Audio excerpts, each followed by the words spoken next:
But, like, I know for you, you're, like, old, so you don't do that, and you go to sleep early. So so they're not getting a response from me. Nobody gets a response from me after 7 p.m. Hi, guys. I'm Ashtyn. And I'm Danielle. And welcome back to Behind the Brilliance. Today we're going to be talking about how to handle difficult clients. Because we all have those clients that make us want to bang our head against a wall, and they say things that we don't know how to answer. I mean, weekly I text Danielle, I'm like, what do I say back? So we're going to give you guys some training on how to handle these client situations and how to answer replies and what to say and all those types of things. So let's get into it. Well, perfect. So I have a little outline here to kind of give us ideas. What are the types of difficult clients that you've encountered? Like, let's just start with what kinds of clients are difficult? The ones that complain, whether that's about like the prices or like, are we done yet? Are we done yet? Shut up. Or the no-showers, the ones that are chronically late, the ones who reschedule 1,010 times. And like, my toxic trait when it comes to this is that I personally am too lenient because like life happens and I get that, but also like you guys have to remember this is your business, this is your livelihood. Them not showing up, sure, life happens, but them not showing up is like them going to work one day and not getting paid for it. Right. And it's hard, it's easier said than done, which is why we wanted to have this talk. I think we can all be too lenient and not realize that we're actually training our clients by how we react to certain situations. So I always like to go with kind of, if you're building a relationship with a client, you should always be very upfront about your policies before you even meet them. Even like you should have a client history form that they fill out in our history forms. At the bottom before they sign, it says, you're aware that I have a cancellation policy. Wait, please cancel with 24 hours notice. There we go. If you cancel within the 24 hours, it's a 50% charge. And if you no-show, it's a 100% charge. Because here's the thing, like you said, you're showing up to work with expectations of a paycheck. If someone doesn't show up or even cancels with not enough notice, that's interfering with your income. And while things do happen and people sometimes they don't realize that or accidents really do happen, I also like to say sometimes give people a waiver. If it's somebody you really like and you really believe them, they got in a car accident, flat tire, I don't feel good, you can always say, typically I would charge this, but I'm going to go ahead and waive it for you this time. That's such an important first step because that really, even though they may have signed on that really solidifies that you do have a policy, but that also you're going to go ahead and gift them a get out of jail free pass this time, which establishes kind of that, A, you're hooking them up, but B, next time there's not going to be a hookup. What do you think about that? Bar for bar. Done. Mic drops right then and there. Yeah. Well, so realistically, like, let's talk about a situation for Ashtyn. We've got a client that, do you want to talk about a situation that you currently are having with a client that you love? You love the client, right? Yeah. So I have a client and I love her dearly. She's like one of my new faves. She's great. But every single appointment, she's like 15, 20 minutes late. And I am like such like a people pleaser and I don't want to say anything, but I know I need to. And it's just like a very difficult situation because it's like, okay, like I'm going to be like 20 minutes late, but I'm going to tip you extra and I'm going to pay you for all of your time that you've been wasting. So it's like, okay, that's great. But at the same time, like, show up on time. Yeah. I mean, in all fairness, it's not always like that. Like, that's really awesome that the client compensates you and she does understand, because I want to say that she's in the service industry as well, so she knows. But here's a little tip that I think every service provider should do. I know it's difficult for us. Well, actually, we're kind of lucky because if you're a hairstylist, you can't necessarily like just cut someone off at like a shorter time because there's a whole process. But when you do lashes, you can lash for 5 minutes. It's not going to be a very productive 5 minutes. Or I mean, it's not gonna result in a big change. But what I do when clients are late, and especially habitually late clients, I still cut them off at their original appointment time, and I just let them know right when they get in. I'm like, come on, let's go. Well, I'm going to do as much as I can with what the time I have left, because that's building them to understand, oh, okay, I'm not getting my full amount of time. And then I do my best, and then right at the end, I go, okay, so I was only able to get you 70% full because I didn't have enough time, so either we need to schedule you a longer appointment next time, or maybe we need to have you come back for a mini next week, which ultimately causes them to have to come back to pay more, which is also fair. Like, your time is valuable, and even though, and I know for you, sometimes this is your last client of the day, so it's easy for you to say, okay, whatever, I'll just stay later. But, you know, I think as busy service providers, being home and making your dinner and getting your workout in and getting enough sleep, all that is just as important as keeping your schedule straight. So training your clients is super important. So really just punishing them, in my opinion, by giving them less of their appointment time is a privilege we have as lash artists, because we can cut an appointment short. Yeah. I also think that even if you are cutting their appointment time down and you say that they come in 20 minutes late, you can only get them halfway done, still charge them your full price, because you are still there for their entire appointment time, whether they are not there or not. Exactly. It is your time as a lash artist, or even any service provider. You are getting paid for your time as well as your services. Yeah, and you're the boss of you, so I mean, no one else can do this but you. Yeah, your time is valuable, so make sure people understand that. Another client situation that I have had is I took this client on, and she was like, okay, I'm coming from another salon, what are your prices? I told her my prices, and she was like low-key rude about it. She was like, that is literally so dramatic, like nobody is going to be paying you that much. What do we do in that situation? Well, that's an interesting, because that's kind of something that I feel very, very passionate about, is that, first of all, that is definitely the client you do not want. You do not want a client that does not respect your prices. And sometimes you have to market yourself or position yourself in a way of like, I charge what I charge because I know I provide a service at this level. And here at Garnet Lash, we are proudly representing a very high-end service. We do, great work, lashes that flatter people's faces because we're educated in styling. We have retention and bonding techniques that are, unmatched. So we charge above average. And I think every lash artist should charge above average if they're doing above average work. And there is a lot of below average work out there. And unfortunately, because of that, there's a lot of people charging below average pricing. So my feelings have always been, you get what you pay for. Mm-hmm. However, I will say, and this is a difficult thing to do in any of the scenarios, both that and, in instances where a client feels like they disrespect you, it's so important to still be kind and respectful back. Yes. Because it's so easy to want to be triggered and be like, up yours. But no, I just think like you can say, hey, I understand that my prices are higher than normal. However, you're welcome to shop around, and I'll be here if you're interested in my services moving forward. And just being confident, and you don't want a client like that, because those are the clients that are the worst. They don't respect your time. They're bargain discount. They're not only are they looking for the discount, but then they're not going to be happy with the results because they got discounted services. So that does happen though, quite a bit. You definitely get what you pay for. Get what you pay for. It's the same thing as if you're going to get your hair done and you go to a cheaper stylist with little experience rather than a high-end expensive stylist. Like, there's going to be a difference in the work.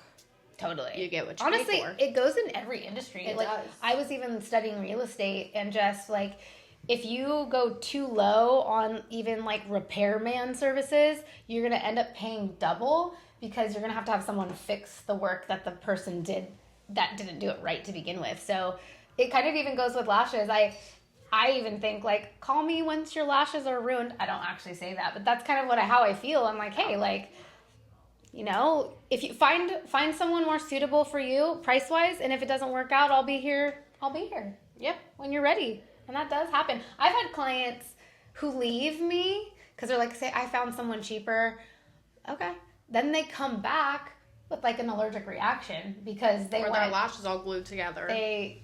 But yeah, exactly. Like you actually just permanently damaged yourself because this lash artist, who didn't probably do lashes wrong on purpose, adhered lashes to your eyelids, induced an allergic reaction, and now you have this for the rest of your life. So be careful. Be careful. Be careful out there. You get what you pay for. How can you prevent clients from becoming difficult in the first place? I think that just communication is the biggest thing. Before they come in for their appointment, when you're having your first like text messages back and forth with them, tell them your policies. Make sure that they know what it is, what your cancellation fees are, what your no-show fees are. Then I would even say get a card on file. Make sure that they know if they no-show or if they do cancel that they are going to pay you 50% of your service or whatever your fee is. And if they don't, you will charge their card on file. Waivers are really good so that if you do have to do that, they can't like sue you or dispute the charge because you have it in writing that they signed that. I'm a big advocate. I even say don't even lash your family without them having a consultation form first, or a waiver intake form, whatever you want to call it. Yeah. I've over the years developed, I used to call it a waiver, and now I call it an intake form just because people do hear waiver and they're like, ooh, legal. Which, yeah, it's legal. They're agreeing to what they're signing up for. And like you said, it's a form of communication, because even also in our client intake forms, maybe we should drop that in the link in bio if somebody wants to see our consultation forms. Yeah. It's like training them, because it even asks like, do you rub your eyes? Do you sleep like on your side? And within the intake form itself, it's teaching the client all of these factors of their lifestyle that could interfere with their retention, because retention is a team effort. We do our job correctly by installing the lashes with great bonds, but they have to go home and take care of them. And so if they're not taking care of their lashes, they're not going to get good retention. So communication on all fronts, having a good intake form, being available for their questions, making sure they don't have any questions, setting expectations. I think that's what it is. Rather than having to fix issues later, I'm a big fan of preventing the issues by being very clear up front and letting them know that certain lifestyle habits, or if they wear a lot of makeup every day, that is going to introduce more wear and tear. Like they need to clean their lashes more. But introducing other chemicals and oils and things around their eyes, it's just going to create more wear and tear. But that's not even a bad thing. If you do lashes great and you're using brilliant products, you can wear makeup every day. You just might not have exact retention of somebody who like never touches their eyes. I think setting boundaries with your office hours is important too. I don't think that you should ever feel like you should respond to a client A, immediately, or B, outside of your business hours. That's also a way to train clients. Clients might reach out to you in the middle of the night, but that doesn't mean you need to respond. In fact, you can wait till whatever office hour you want to start. I think that's another form of training your clients. Yeah. Do you get that issue? Yeah. The thing about me is I'm always on my phone. So, like, if they do text me really late, normally I'll just answer. But, like, I know for you, you're, like, old, so you don't do that, and you go to sleep early. So so they're not getting a response from me. Nobody gets a response from me after 7 p.m. But you know what I do instead is I'll respond at 3:30. You want to text me at 8? I'm gonna respond at 3:30 a.m. for you.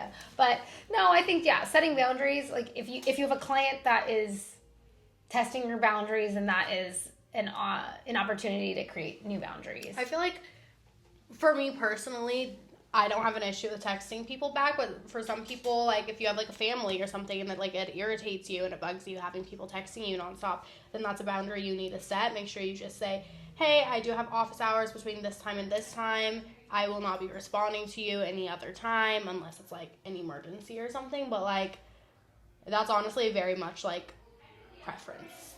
Yeah, and, it kind of leads into, we have another question here that's, do you all have a policy on free touch-ups, which...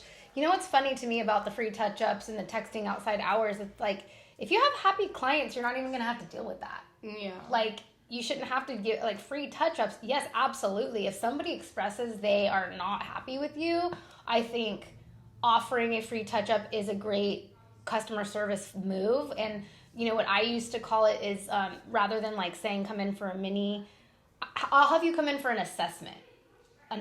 Like, I don't know why I feel like that makes it more like a one-off thing versus like, a client who might be like, I'll just complain and I'll get a mini, right? So no, we don't do that.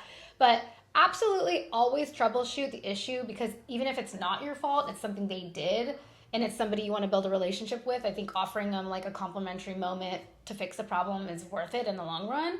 But if you're constantly having clients that are concerned with their retention or needing touch-ups, then you need to go backwards and see what is it in your process that could be affecting your retention. Are you isolating properly? Are your bonds immaculate? You don't have any lifted bases? Are you using enough adhesive? Are you using good bonding techniques? It all kind of starts with your technique for sure. Half products, half technique. And then if you know you're solid, that's what's so amazing. You know you're solid, then every issue is usually the client's fault. Yeah. How do you handle requests outside your scope? I actually really like this question because I think that in our industry, it's really hard to see because we live in California. We're in a very saturated beauty industry. Like, you don't want to view other people in your industry as competition. So, like, if somebody were, like, for example, we had a client come in. She wanted lashes and brows done. Danielle took her lash appointment, but she was like, I don't do eyebrows. Ashtyn, do her eyebrows. And so it's, like, very much like, if you don't do something, refer them to somebody that you know is good at what they do. And that's also a fun, it's fun to work in a community like this where there are people. Community, not competition. Yes. There we go. By the way, your brows look fire. Thank you. She looks fire today. But she's engaged today. I'm engaged. I'm not wearing it on my ring finger, but it's because it doesn't fit. Yay, I'm engaged. Sorry. Yeah. No, I think that's actually a really great strategy too. If you're not blessed like us to work in a collaborative environment where there's other stylists, I think connecting with other stylists and being their go-to is super cool. Like, pick your hairstylist. You don't even have to get your hair done by them, but you could say, hey, like, I'm going to send everyone to you. You send everyone to me. That's just networking at its finest. And I agree with Ashtyn. It may feel saturated, but you know what's so great about saturation? And because I have experience with having salons in two very different cities that are very different saturation-wise, but saturation actually means there's a higher demand. So more clients means more people needing, and also there's enough clients for everybody. It's just finding the people that align. Not every client is going to align with you, and you aren't going to align with every client, and not taking that personally is super important. And also wanting that. You know what? Don't be in a mindset that you're like, I'll just take anyone. That's such a lacking mindset. Be an abundant mindset. Say, all I want is people who I love to spend time with, and guess what? That's what you're going to get. I definitely agree, which honestly kind of brings us into in the moment strategies, because when you're in these type of moments, when you have any sort of like conflict or like anybody upset at you, obviously you're gonna like have a rise in your emotions. So it's very important, especially as a professional, as somebody who runs your own business, to be able to handle those emotions correctly. So how do you manage your emotions when a client is upset with you? Yeah, that's a good point. And I think in life in general, we're all triggerable. Yeah. We all get triggered, right? We all have different triggers. One of my biggest favorite life hacks in general is to know that when someone else is having like a struggle, like, and they're not being nice or difficult, it's them, not you. Yes. It's really just the let them theory. Not taking anything personal. That's one of the 4 agreements. Not easier said than done, but I think if you can just have those in the back of your mind at the moments, and that can go for a client, a parent, a friend. If somebody's triggering you and just getting you, just remember, like, they're in a place where they're unhappy and it's spilling over into this situation. So be calm. Don't take it personal. They could even be attacking you because they don't like their lashes or something's going on. Do your best to say, look, like, I'm confident in my skills. I have other clients that are perfectly happy and fine. So there is an isolated situation here. And, you know, there's no shame in firing. I'm so boring. There's no shame in firing a client.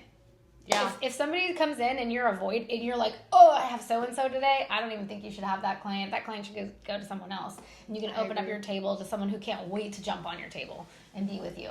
I think that you, as the lash artist, you have control of who you are seeing, who your clients are, and I do think that it is really important to be picky with that, because you are spending a lot of time with these people and you are taking on their energy, and you're going to listen about their issues and their life. And if they come in and they're constantly complaining, you're going to start dreading seeing those people, and that's going to drag down your energy. So it's very important to be picky about who you, even in all aspects of life. Okay, welcome to Ashtyn's therapy session. It is very important to like who you choose and who you allow to have your energy and who you allow to be inside of your space. Agreed. Yeah, girl. Yeah. We need like a handshake. Okay. That is literally what all frat boys do when they see you. But we're a frat. We're a frat. I'm show you. You go like this. And then you like... Okay, wait, let's try. It's called dabbing somebody up. Dabbing? Mm-hmm. Dab me up, girl. Sure. All right. Okay. Setting boundaries is really important as a lash artist. So, like, how you say no without being rude. No to what? Okay, let's do it. I'm the client. Okay, we're going to role play for you guys.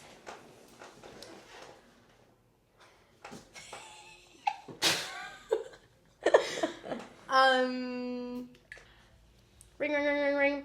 Hi, I want you to do my eyelashes, please. I know that you don't take clients after 2 p.m., but I don't get off work until 5 p.m. I'm going to need a full set. I just came from a new salon, but, like, I just didn't like their work, and so I would like you to take them all the way off and redo them, even if you think that the quality is good. And, yeah, I can only come in after 5, and I know that you only work until 2, but, like, I promise, like, I'll pay you extra. Like, please take me. Hi. Nice to meet you. Thank you for considering me as your lash artist. I would love to do that. However, I don't take clients after 2. If you'd like, I will refer you to someone who I know works later hours than I do. Yeah, but I really just, like, I want it to be you. Like, I don't trust anybody else. Perfect. Well, I offer 6 a.m. or earlier. If 2 p.m. if 12 doesn't work, then come on in at 6 a.m. before work. Okay. What's your script for declining a request? Probably similar. My script for declining a request would say, hey, I don't think my schedule, or I don't think we're a fit. Actually, honestly, like, I don't really take new clients, so I'm sorry I can't take you, but I'll make sure that I set you up with somebody who can take care of you, which I think is another layer to what we said earlier. If you don't work in a community with other lash artists, then maybe you should actually have a lash artist that you refer clients to. You know, what do you think about that? I agree. So this next question we have is, how do you handle clients who are yelling or crying? But I actually have a better question for you. Okay. What is your craziest client story? Oh, God. Well, are we talking about, like, their personal life, or, like, no, like the service? Your, like, craziest client story. Like, for example, my mom does hair, and she had somebody try to she had to call the cops because, like, this lady was, like, literally refusing to pay her. Oh. Like, I'm talking, like, crazy. Well, I actually don't have anything that stands out that's super crazy, but I know that someone had a crazy experience here at the salon with a client who would come in clearly under the influence of we don't know what. She would fall asleep, and the lash artist couldn't wake her up after her service was done. And then, and I don't even know if it was the same appointment, but it was the same client. When she got the client to wake up, obviously eventually she had to have gotten up, she didn't have the money to pay, and she wasn't trying not to pay though. So she went out in the living room and started calling people to Venmo her and got her grandpa to send her money to pay for her lash appointment that I guess she just wasn't prepared to pay for after she passed. I'm sorry, like, not being able to wake up a client would freak me out. When do you offer a refund versus a redo? I never think you should offer a refund unless it's somebody you absolutely can't see again. If it's a problem person, they were horrible to deal with, they're not happy, sometimes a refund is the way to go. However, if it's somebody that is just simply unhappy, disappointed, and you can tell wants to give lashes a try with you, I would absolutely offer a redo. Again, I'm investing in the long term. I have clients that have been coming to me for over 10 years. I'd love to calculate how much money they've actually spent on me in a decade's worth of time. But if you find one client that literally never leaves you, like, that's so valuable. So if you need to redo, I'm a big fan of redos. I'm not a fan of refunds, but yes, refund them if it's somebody you don't want to see again. I mean, yeah, like, what would you do if you had a client, like, literally screaming and, like, crying and, like, throwing... Over what? I don't know. Like, say that somebody, like, you did her lashes, she hated them. You need to redo these. I don't have the time to redo them. We can get you on the books. No, you're redoing them right now. Like, and then, like, throws, like, a tantrum and, like, starts... And, like, I'm not paying you then. You have to redo them right this very second. Da, da, da, da. Like, screaming... Yeah. That would tantrum. Like, what would you do? Well, first of all, I would feel like you would screen that person not do their lashes, that they wouldn't get. But I mean, hey, that could happen.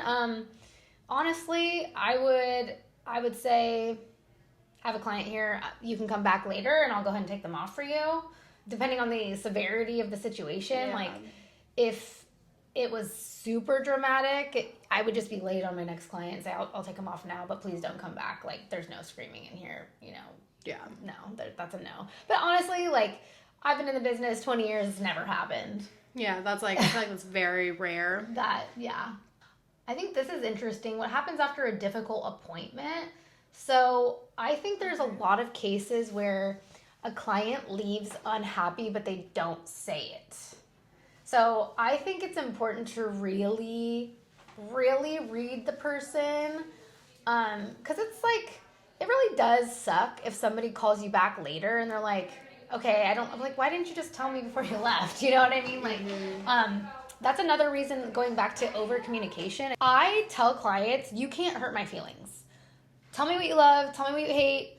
It doesn't matter to me. I'm doing your lashes. I love doing lashes. I love doing big lashes. I love doing little lashes. It doesn't matter. So I think when you overemphasize that, then you invite feedback, because people are shy and they will just go home and not like their lashes. So I do think it's very important to communicate. If you feel some kind of weirdness, you could always follow up with them later and say, hey, just checking in. How are you feeling about your lashes? I'm not a huge fan of that in general. I used to do that when I first started doing lashes, like, oh, I'm going to follow up with everybody.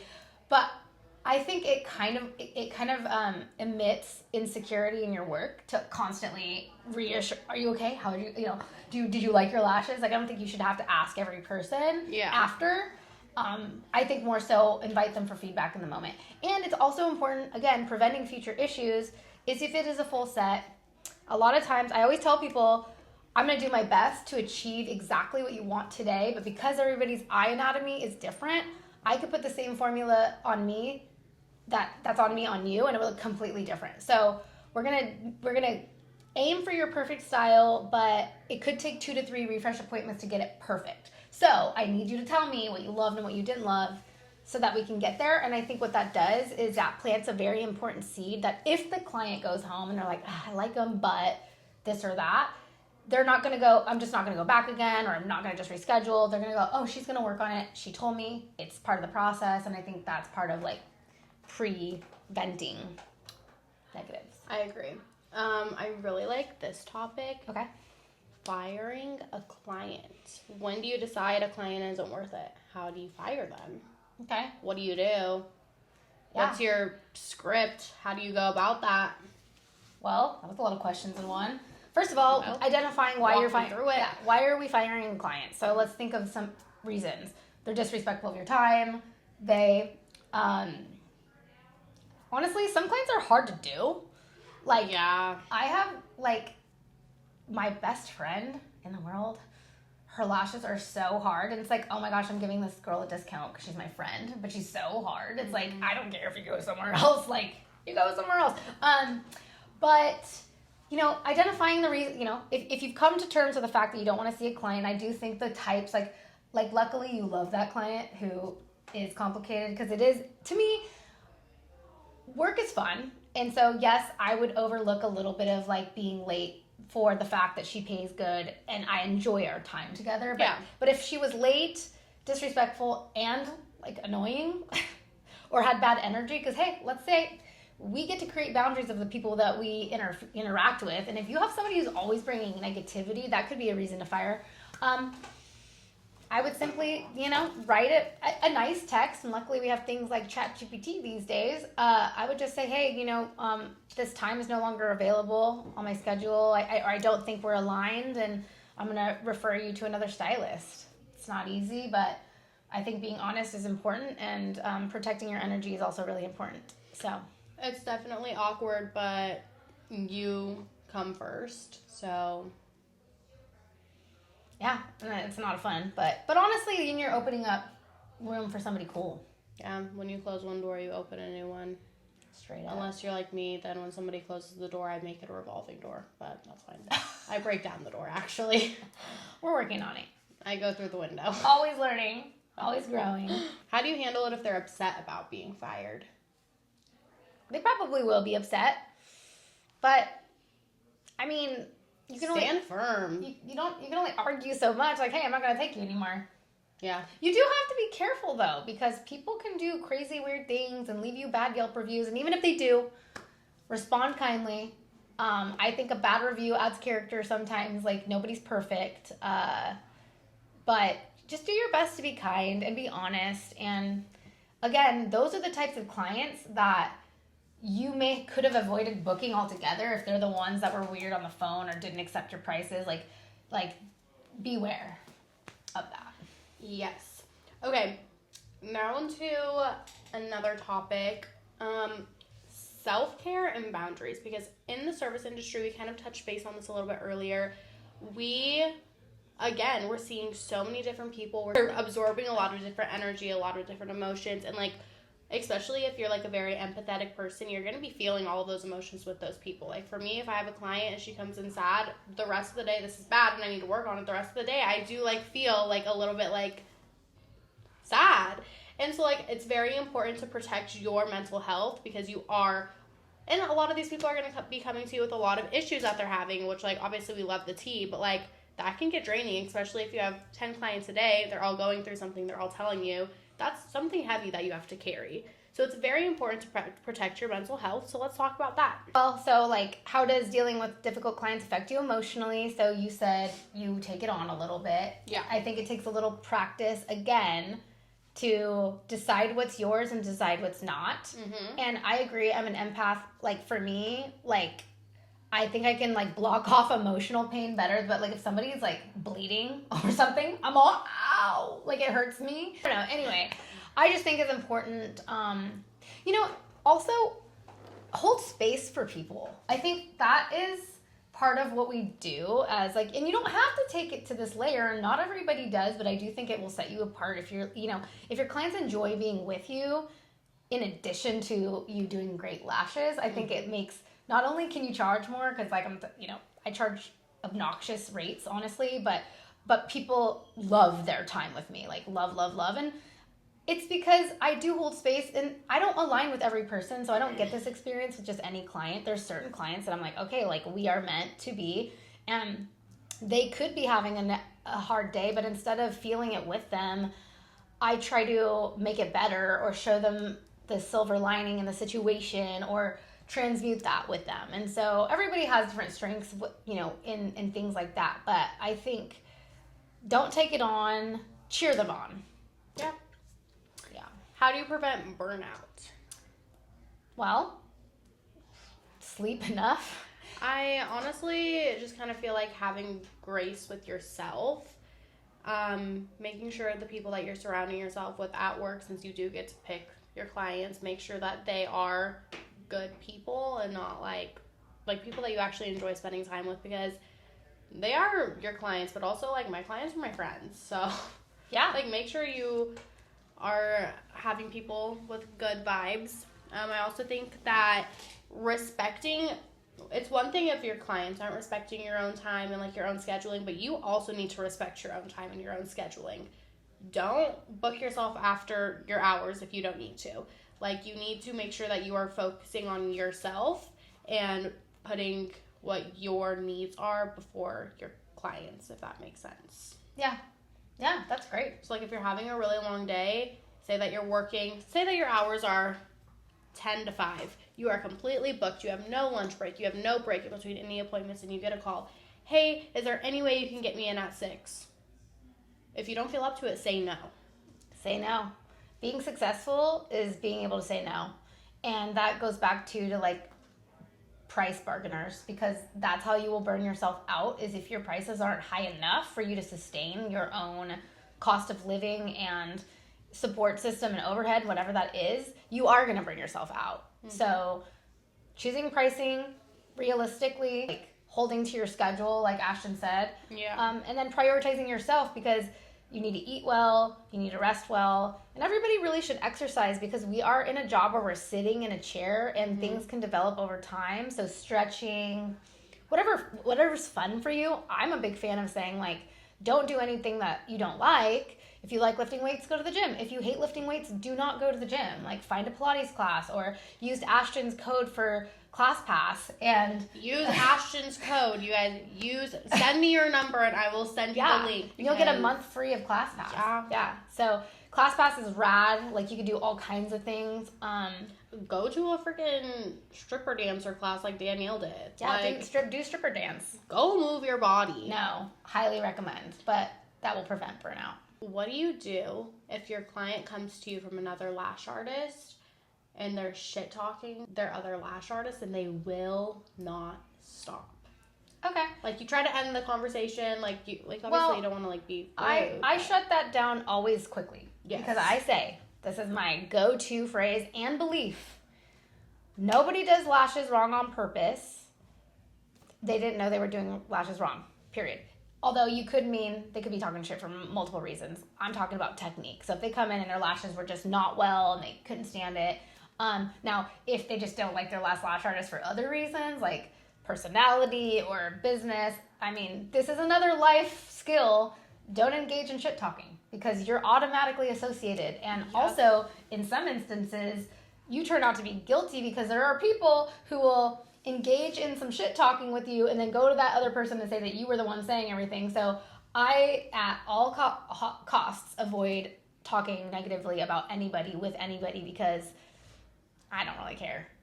But on the topic of seeing a client that came from another artist whose lashes were not done correctly, which is basically every client that I ever see that comes from another location, I just always say that lash artist didn't have the right skills, did not have the right products. They don't know that they're doing lashes incorrectly. Who would do that? Who would do lashes incorrectly on purpose?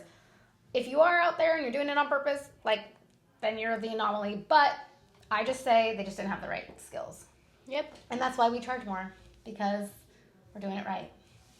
All right. Last question I have for you, and then we're going to wrap this up. If you could give one piece of advice to a lash artist dealing with a difficult client right now, what would you say? There are more clients out there. There's more fish in the sea. There's more fish in the sea. Close that door and open the new one. Let it go. Let her go. Let go and let God. Yeah. Yeah. When one door closes, it opens right back up again. Exactly. What she said. Yeah. Hopefully that really helped you. I think that was a really educational series, and I think any lash artist or any service provider really could benefit from a lot of those topics. So I totally agree. Thanks for your questions.